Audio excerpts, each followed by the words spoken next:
Hi, my name is Jess Leiden. I'm an instructor and the Community Relations Manager here at Healing Reins, and this is my horse, Camel. So today, Camel and I are going to talk to you about endurance riding. Endurance riding is when the horse and rider do long distance rides together, 25 miles, 50 miles, 75 miles, 100-mile rides together.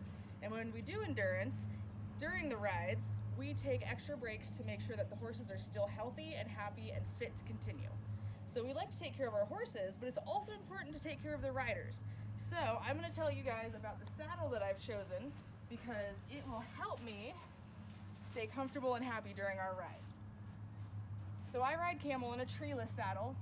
The specific brand of saddle I use is a Ghost saddle. And a treeless saddle is different from a normal saddle in the sense that it doesn't have a wooden support system that runs down the middle of it. And because it doesn't have that support system, it makes it more flexible and more easy to fit to different kinds of horses.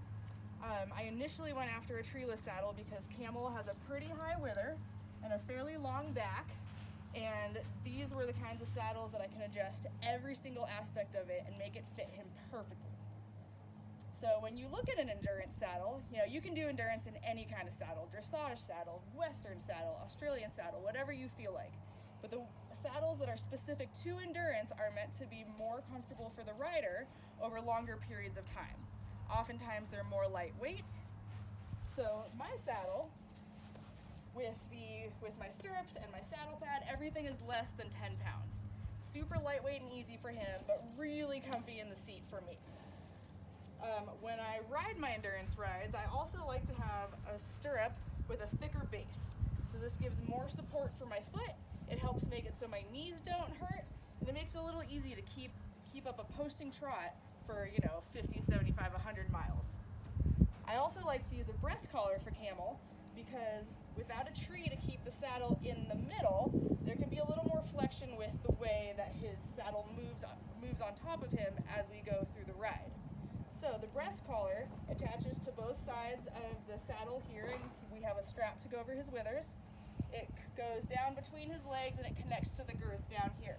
This stops it from sliding side to side, from sliding backwards, and it kind of gives him a little more support to keep the saddle where we want it. So one of the reasons I love therapeutic horsemanship is because all of our instructors, anyone who participates, can come from so many different riding backgrounds. I love being able to say that I do endurance, but I also love that all of my coworkers and the other instructors have done jumping or done wrangler work or anything like that. We are a very diverse staff, and I love that about being able to work here.